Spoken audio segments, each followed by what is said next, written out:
Okay, so we're here in Chamonix with Tom Evans. Hey, how you doing? Good, how are you? Yeah, good. Looking forward to the race. Good. When did you get back to Chamonix? I got back last night. It's just such an easy trip from London. Yeah. It's like a 2.5, 4 hour door to door. So yeah, it's great, and the sun's shining, and you can see Mont Blanc in the background. So yeah, it's great to be back out. Excellent. So you're here for CCC? Yep, CCC, so 101k, 6,500 metres of ascent. Should hopefully take just a little bit less than 10.5 hours. Okay. If all goes to plan.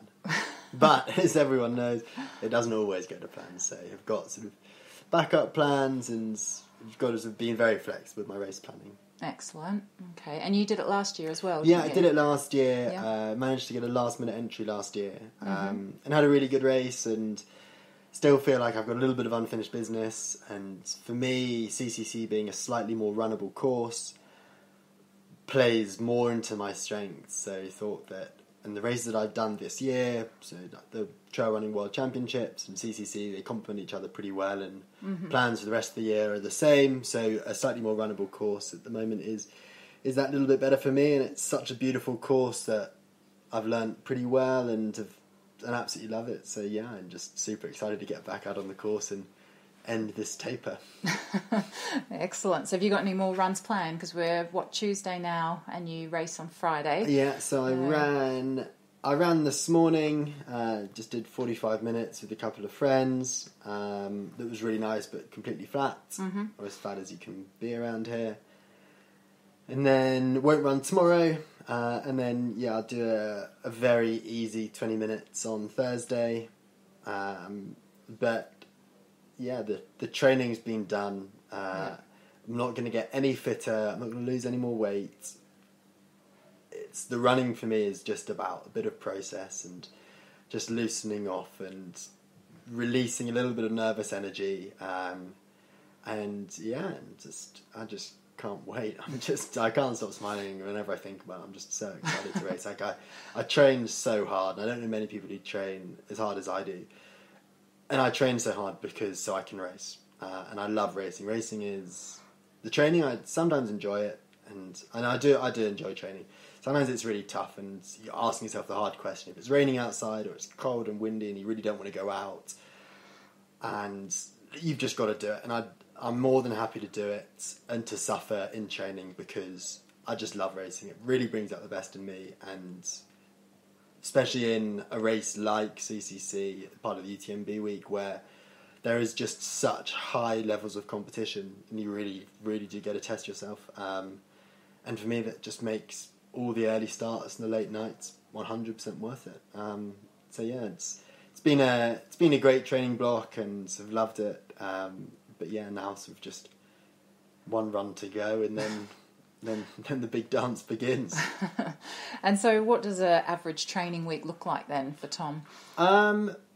My training, I take a really sensible approach on my training, so it's really periodized, so it will be a very specific training to the race that I'm doing. So take CCC for example. It was quite a long training block. It was a 12-week training block, sort of split into sort of 3 parts, with sort of a high volume but not that specific for the first 4 weeks, that was based in the UK, and sort of doing lots of running, sort of going up to really 200k in the UK, so pretty flat, but with a lot of intensity and quite a lot of speed work thrown in. I then did a really good 6-week training block out in the mountains, out in the Alps, living in altitude. Did a little bit of time in Chamonix, but the majority in the 3 Valleys and Maribel. I preferred it out there. It's a little bit higher, so living at just over 1,650 metres, so getting some altitude effect, and I could do all of my running above that. And it was also a little bit steeper. Like, my weakness is when I'm running in my uphills and downhills, where it's a little bit steeper. So being able to practice that was great, and that was probably covering about the same amount of distance, in and around 200k a week. But in the mountains and that's probably with somewhere between 10 and 14,000 metres of climbing a week. which obviously takes much longer. So that's sort of really high volume for me.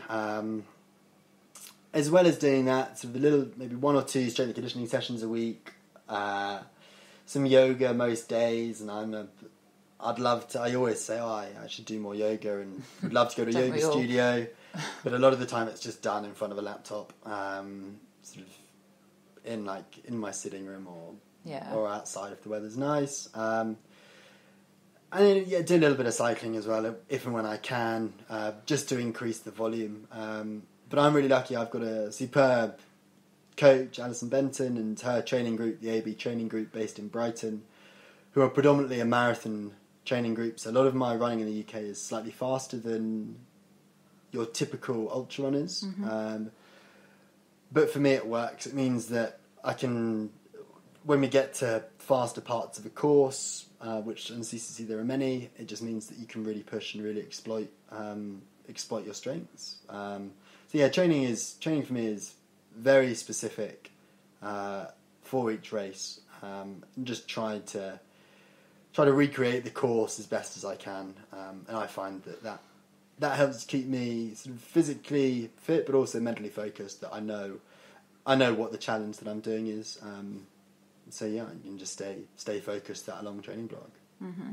And do you have any other tips for how you mentally prepare?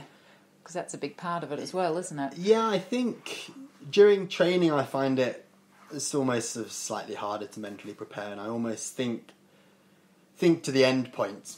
Sort of there is light at the end of the tunnel. Like if I don't want to go out running, I sort of convince myself, it's going to be so worth it. Like as soon as you get outside, it'll be better. Once you've done the run, you'll feel so good. And it's all.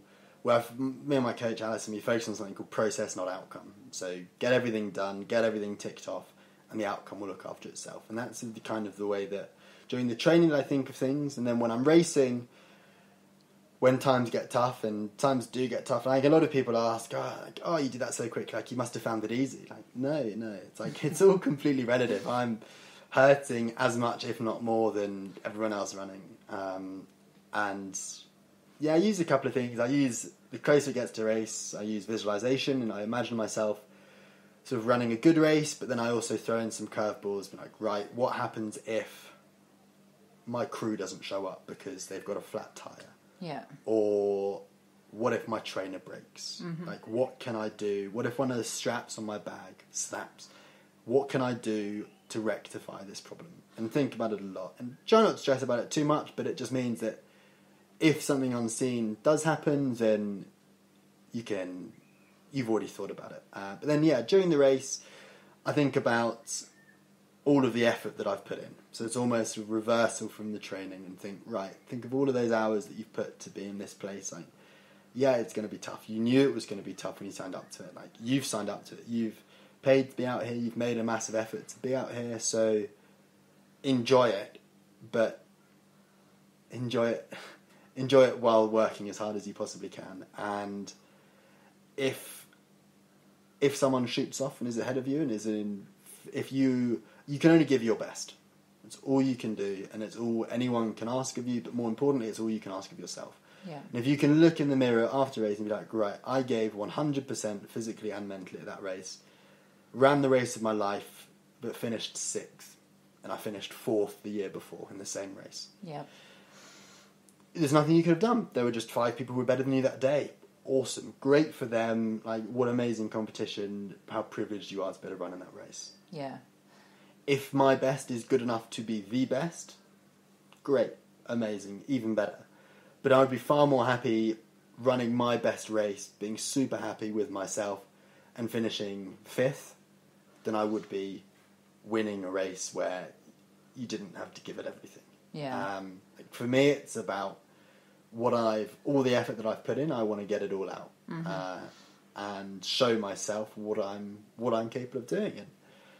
And I think the mental side of things, especially in ultra running and endurance sports, plays such a huge part. A lot of people don't focus on it. A lot of people just think, right, I've gone out and I've done my 100 miles a week for 4 weeks.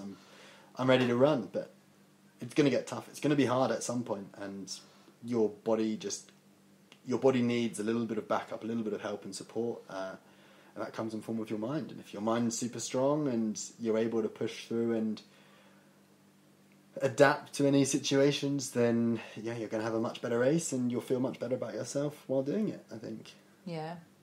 I know we all lose motivation at some point during a race, don't we? Big time. It's just how you get through it. Exactly. Like, yeah, there's going to be rough patches, and it's just riding that rough patch and getting back out of it. It's a race is a roller coaster, and there's no such thing as a perfect race. Like, been really happy with all my performances, but things have gone wrong, and I don't think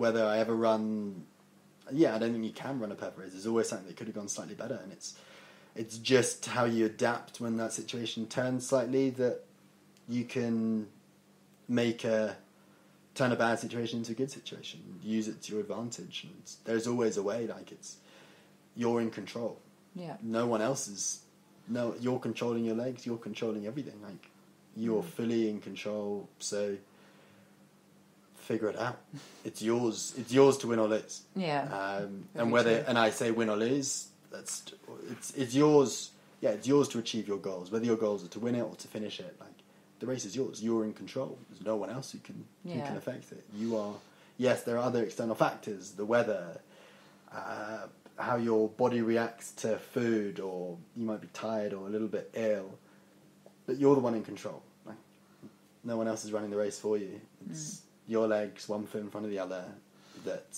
And your mind is going to power that. So I think if you can get into that mindset that, firstly, you want to be here, and then secondly, that, yeah, I am in control, whatever, regardless of the outcome, then do that, and then also just run with a smile on your face. Yeah, that helps. It makes such a massive difference. Running happy and running angry, and I just can't run angry, or if something's gone wrong and I sort of get stressed and frustrated, I've got to run with a smile on my face, and my crew's got to be like super happy, and making it sound quite hippie, but I think having a smile just makes such a massive difference. You almost, even if something's going wrong, you're almost trying to convince yourself that actually it's all okay. Right. And then in the grand scheme of things, if a race doesn't go that well, it's only a race. Yeah, it's just a race. You put loads of time and loads of effort into it, but it's going to be another one. Yeah. As long as you learn from those mistakes, and just keeping a smile on your face is one way that I find just really helps to motivate. And have you ever had a race where you felt that you weren't in control, and probably the worst race experience? Yeah, so I had a race last year, the British 100k Championships on the road.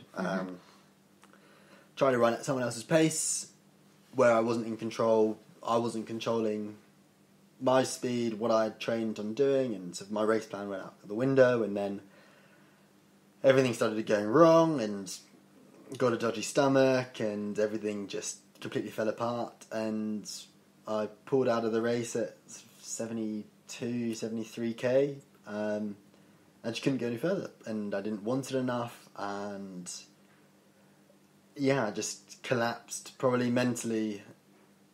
collapsed mentally before physically, if I'm being really critical. But I had a long, hard look at myself afterwards, and that's not right. Well, you just threw that away. Like, all the practice you had done, learn from this. And as long as you learn from your mistakes, then mistakes are going to be made. Like, at the end of the day, we're human. Everyone makes mistakes. So I'm glad I've done it. I've not done it again, touch wood, and I won't do it any time in the near future. But it must have been a hard decision to pull out. Yeah, really hard decision. And it actually it was pretty close after Marathon des Sables, but where I sort of had my first race and first good race, and a little bit was expected. So it was really tough. But I think at the time it was the right decision, and I'm glad I did it, because I've never done it since, and I think that I've learned from my mistakes, and it's made me a better person and a better athlete at the end of the day. So I think people make mistakes, but just learn from them. MDS, that was your first sort of exposure into the ultra scene from the outside looking in, anyway. So. And from me, it was my first. I'd done one race before, but it was my first ultra. It was my first multi-stage. And I hadn't planned on doing another race after it. It's pretty bonkers, and it's still pretty surreal. Amazing where life has taken you. Yeah.